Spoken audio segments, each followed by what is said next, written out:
नमस्कार एवरीवन, मैं आपका दोस्त मनोज कुमार। और हम लोगों ने कल की क्लास में देखा था रीट, और आज की क्लास में हम लोग देखेंगे डीपीएसपी। डीपीएसपी क्या है, इसकी इम्पोर्टेंस क्या है, और किसी भी देश में, किसी भी राज्य में इसकी महत्व किस प्रकार से बढ़ जाती है। अगर जनता की वेलफेयर करनी हो तो डीपीएसपी को विशेष तौर पर बढ़ावा देना पड़ेगा। तो हम लोग डीपीएसपी में संविधान में ऑलरेडी मेंशन है, तो डीपीएसपी को हम लोग पढ़ते हैं। ठीक है, देखो डीपीएसपी क्या बोले दोस्त, directive principle of state policy. समझ रहे हो आप, directive principle of state policy, राज्य के नीति निर्देशक सिद्धांत, राज्य के नीति निर्देशक सिद्धांत। इसका यह मतलब हुआ कि राज्य कोई भी नीति बनाएगी उसके लिए डायरेक्शन ये हमारा डीपीएसपी देगा, ताकि ऐसा डायरेक्शन जिसमें राज्य केंद्र अधिक से अधिक काम कर सके और लोगों का वेलफेयर कर सके। अगर नहीं करेगी तो जनता उसे खुद चुनाव में हरा देगी, लेकिन संविधान आपको डायरेक्शन दे रही है कि किस प्रकार से आपको वेलफेयर करना है। तो ये जो वेलफेयर का जो पार्ट है, ये जो पार्ट है संविधान का, ये रखा गया है 4 में। ठीक, आर्टिकल कहाँ से कहाँ तक दोस्त, 36 से 51। तो ये याद रखना कि डीपीएसपी बोले तो राज्य के नीति निर्देशक सिद्धांत, और ये पार्ट 4 में है और आर्टिकल 36 से 51 तक है। तो हम लोग बेसिक देखेंगे कि किस प्रकार से वेलफेयर की बात करता है, कहाँ तक वेलफेयर की बात करता है, ये पॉजिटिव है या निगेटिव है, अभी हम लोग देखते हैं। फिलहाल आप ये इरेज कर रहा हूँ मैं, आप इसको स्क्रीनशॉट ले लो।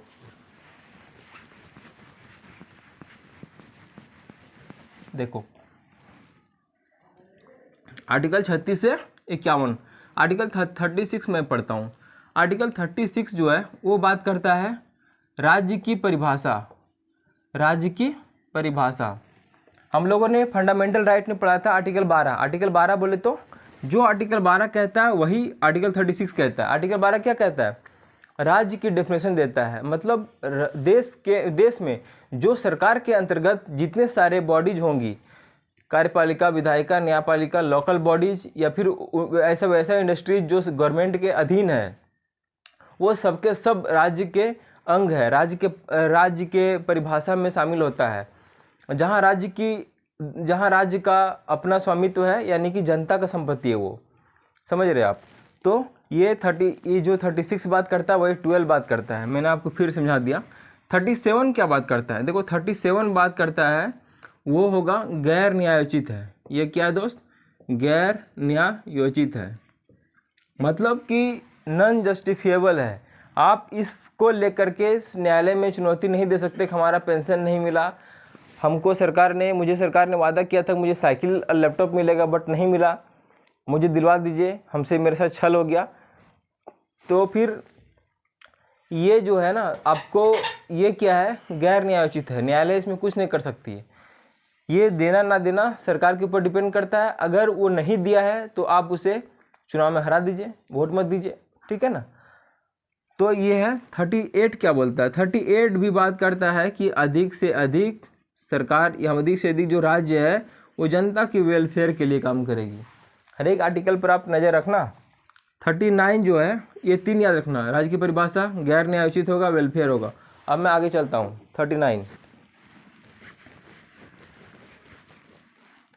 39 देखो क्या बोलता है।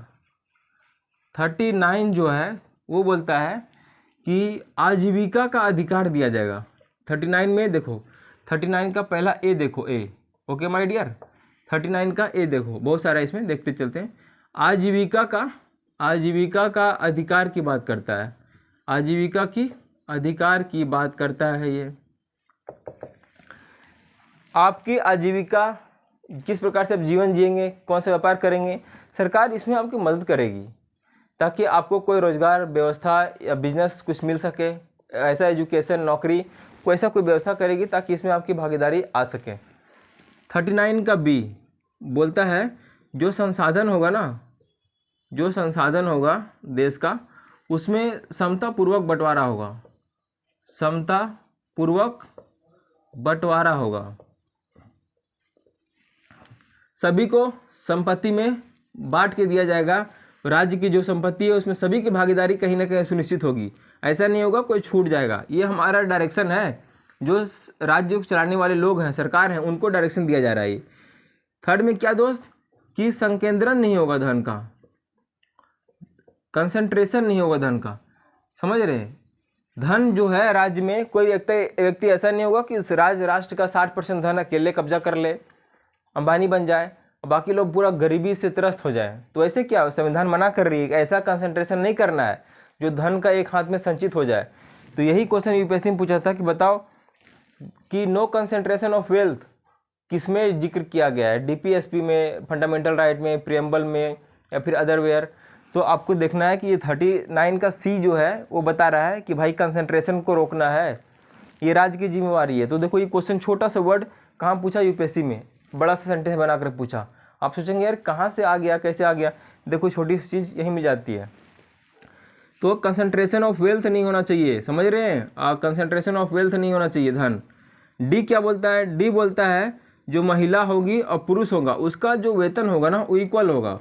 मेल एंड फीमेल का जो वेतन होगा वो इक्वल होगा, कहीं पर भी इसके आधार पर भेदभाव नहीं किया जाएगा। ई क्या बोलता है दोस्त? ई बोलता है जो बच्चे हैं, जो बुजुर्ग हैं, ठीक है, जो मुख्य धारा से पिछड़ गए हैं, जो कमज़ोर वर्ग हैं, जो वर्ग हैं, वीकर सेक्शन है, उनके लिए सरकार काम करेगी। उनको कहीं भी दिक्कत होगी तो वो काम करेगी। इन सभी से हटकर 139 के बड़ा सा क्लाउज ए में एक बात याद रखना कि आप गरीब व्यक्ति हो, आप पर केस हो जाता है तो आपको न्यायालय द्वारा फ्री में लड़ने की व्यवस्था किया जाएगा कि आप भी कोर्ट लड़ सकते हैं। इसके लिए आपको वहाँ एक होता है पीपी, ठीक है, पब्लिक प्रोसिक्यूटर, वह उन लोगों का सुविधा प्रदान किया जाता है ताकि आप इनका, तो यार निःशुल्क विधिक सहायता, ये भी याद रखना। क्या है दोस्त? निःशुल्क विधिक सहायता। देखो हर एक आर्टिकल में फोर्स कर रहा हूँ तो आप याद कर लो। 39 मैं बता रहा हूँ, 39 का सभी क्लॉज जो हैं बहुत इंपॉर्टेंट है। आजीविका का अधिकार, ए संसाधनों का समतापूर्वक बंटवारा, बी कंसंट्रेशन वेल्थ का नहीं होना चाहिए, सी मेल फीमेल का इक्वल वेतन, डी बच्चे बुजुर्ग जो वीकर सेक्शन है उनको वेलफेयर, ई और 39 का एक बड़ा सा ए जो है बड़ा क्लाउज में व्यवस्था किया गया, आपको निःशुल्क विधिक सहायता दी जाएगी। आप स्क्रीनशॉट ले लो, नोट कर लो, मैं आगे चलता हूँ।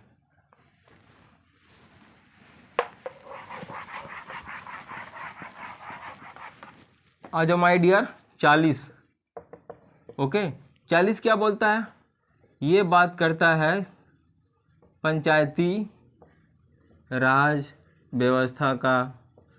पंचायती राज व्यवस्था, गांधी जी ने कहा था कि भाई पंचायती राज व्यवस्था आनी चाहिए। तो ये 73वें संविधान संशोधन से 1993 में लाया गया। इसके साथ एक 74वां संविधान संशोधन हुआ, इसमें नगर पालिका को व्यवस्था किया गया। हालांकि नगर पालिका का मेंशन अलग से है, मैं यूँ ही बता दिया, बट इसमें नहीं है। 40 बात करता है पंचायती राज व्यवस्था का, नगर पालिका उसी जैसा है, समझ रहे हैं। 73वें कॉन्स्टिट्यूशन अमेंडमेंट 1993 में लाया गया था। तो ये गांधी जी ये समर्थक थे कि भाई पंचायती राज व्यवस्था लाया जाए। 41 क्या बोलता है? 41 बोलता है जो लोग बेरोजगार हैं, जो लोग बीमार हैं, समझ रहे हो, जो लोग बुजुर्ग हैं, जो लोग कमज़ोर हैं, वीकर सेक्शन है, उनके लिए सरकार योजना बनाएगी, बहुत सारे फंडिंग करेगी, काम करेगी, उनके लिए वेलफेयर के लिए सुविधाएं देंगी। तो इन सभी बातों को आप ध्यान रखो आर्टिकल 41 में। 40 पढ़ लिया आपने, 41 पढ़ लिया आपने, अब 42 पढ़ो। 42 क्या है दोस्त? जो प्रसूति महिलाएं हैं ना, जो प्रेग्नेंट औरत हैं, उनको विशेष सुविधा दी जाएगी आर्टिकल 42 के तहत। इसीलिए तो आप देखते होंगे कि जो प्रेग्नेंट होती है उन महिलाओं को 5,000 रुपया दिया जाता है, जो 2 बच्चों तक, और उनको न्यूट्रिशन फूड दिया जाता है, वो उनको तो इस विशेष तौर पर उनको लाभ मिलता है ताकि उनका जीवन सुरक्षित हो सके। 43 क्या बोलता है दोस्त? 43 बोलता है जो मजदूर हैं, जो कुटीर मजदूर हैं, जो किसी छोटे स्मॉल इंडस्ट्री वगैरह में काम करते हैं, उनके लिए आप विशेष काम करेंगे। ताकि जो मजदूर हैं उनका जीवन प्रभावित ना हो, वो कोई लाचार ना हो जाए, सुसाइड ना करे, इसीलिए मजदूरों की व्यवस्था की गई है आर्टिकल 43 में। मैं मिटा रहा हूँ मैं, आप इसका स्क्रीनशॉट ले लीजिए। ओके माय डियर, देखो 43 पढ़ा आपने। 43 का ए भी यही बोलता है कि मजदूरों की संरक्षण की बात करता है कि मजदूरों का संरक्षण दिया जाए, मजदूरों का संरक्षण दिया जाए। 43 का बी के क्या बात करता है? ये बात करता है कि इनकी एक समिति होगी। क्या होगी दोस्त? समिति होगी। किनकी? मजदूरों की। मजदूरों की एक समिति होगी जहाँ पर ये लोग एक तरीके से लोग मिलेंगे और वार्तालाप करेंगे। तो ये क्वेश्चन पूछा जा सकता है आपसे कि आर्टिकल 43 के बी में क्या है, या फिर उनके लिए विशेष समिति की व्यवस्था कहाँ किया गया है। तो आर्टिकल 43 के बी में याद रखना आप, मजदूरों के लिए। ओके। 44 क्या है दोस्त? 44 बोलता है कि जो विधिक समानता, क्या हुई दोस्त? विधि की समानता, यानी कि जो 44 है उसके अनुसार से प्रत्येक व्यक्ति न्यायालय की नज़र में समान है। समान सिविल संहिता, क्या बोलेंगे इसको? समान सिविल संहिता। तो समान सिविल संहिता में ट्रिपल तलाक का आपने मामला देखा होगा अभी। क्यों क्या गया? इसका आर्टिकल 44 का ये रेफरेंस दिया गया कि सभी महिलाएं बराबर हैं, तो मुस्लिम महिलाओं के साथ ट्रिपल तलाक जैसा भेदभाव क्यों? छोड़ दिया, महिलाएं बेचारे अनाथ हो गई, समाज में उनका कोई इज्जत प्रतिष्ठा नहीं है, संपत्ति में उनका अधिकार नहीं है, तो वो क्या हो गया? एक तरह से वंचना का शिकार हो गए। सोसाइटी उनको बेदखल कर रही है। जो पेट्रियोटिकल माइंडसेट है, जो पुरुषवादी मानसिकता है, वो उनको दरकिनार कर रही है। तो महिलाएं अगर पिछड़ जाएंगी, समाज का डेवलपमेंट होगा कैसे? इसीलिए आर्टिकल 44 बोलता है कि समान सिविल संहिता लाइए, महिलाओं को प्रोटेक्शन दीजिए, इस सभी को, everyone will be equal before law. तो ये है कि महिलाओं को 44 के तहत, ये सब महिलाओं को ये ट्रिपल तलाक 44 के तहत लाया गया था। बाकी समान सिविल संहिता है, आप कानून की नज़र में सबका एक समान। आर्टिकल 45 देखो दोस्त, ये बोलता है कि 0 से 6 वर्ष के जो बच्चे हैं उनको राज्य सरकार द्वारा विशेष सहायता दिया जाएगा, माता पिता इनके लिए संरक्षण करेंगे।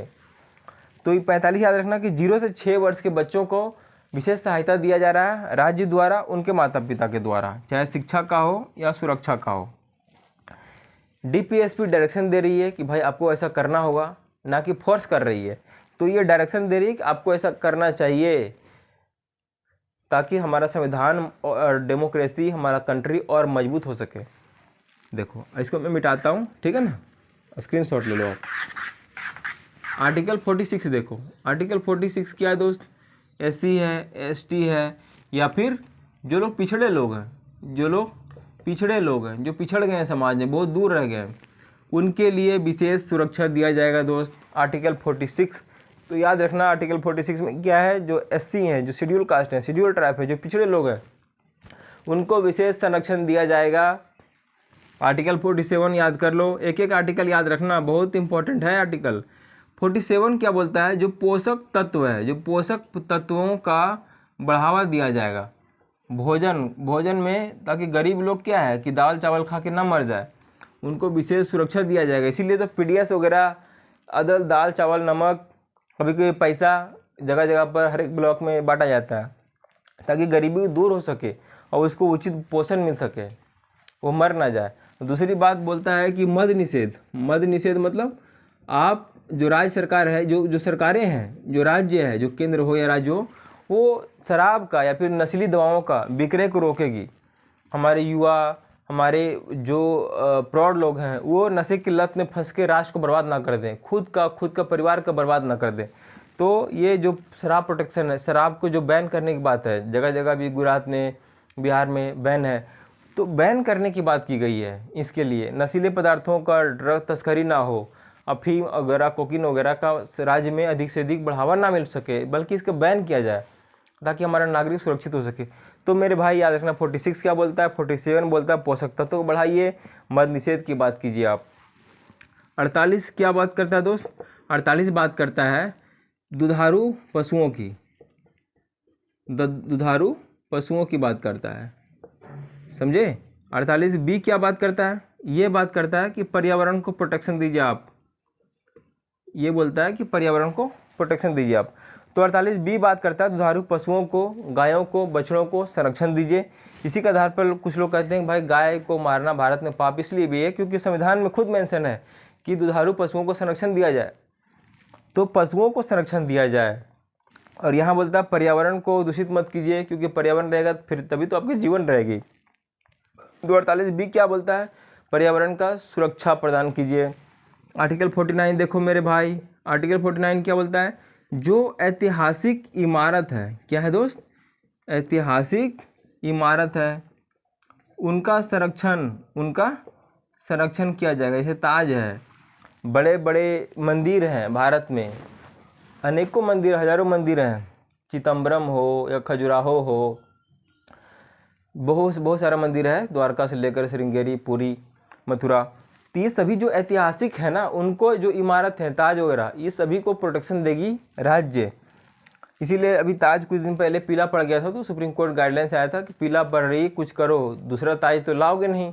इसी प्रकार से आर्टिकल 49 कहता है कि इमारतों को संरक्षण प्रदान कीजिए, हमारा कॉन्स्टिट्यूशन का डायरेक्शन है, ये DPSP है। 50 क्या बोलता है दोस्त, 50 बोलता है कि जो कार्यपालिका होगी और न्यायपालिका होगी,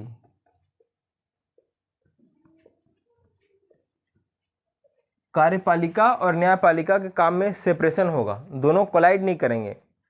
कार्यपालिका बोली तो जो संसद में मंत्रिमंडल का गठन हुआ है, वहाँ से कुछ लोग मंत्री बने हैं, जो कार्यपालिका को, एग्जीक्यूटिव को चला रहे हैं, वो एग्जीक्यूटिव बॉडी और न्यायपालिका में कोलाइड नहीं होगा, ताकि जो व्यवस्था बनी रहे और भारत के लोकतांत्रिक व्यवस्था मूल्यों को संचित किया जा सके, मजबूती प्रदान किया जा सके। अगर कोलाइड करेंगे यही दोनों, तो फिर डेमोक्रेसी पे विश्वास उठने लगेगा लोगों का, डेमोक्रेसी खत्म होने लगेगी। इसीलिए कार्यपालिका और न्यायपालिका को बोला गया कि आप सेपरेट रहेंगे, समझे। आर्टिकल 46 ST/SC, 47 पोषक तत्व का भोजन, 48 दुधारू पशु, 40B पर्यावरण, 49 ऐतिहासिक इमारत संरक्षण, 50 कार्यपालिका न्यायपालिका सेपरेशन। एक बचा, आप स्क्रीनशॉट ले लो।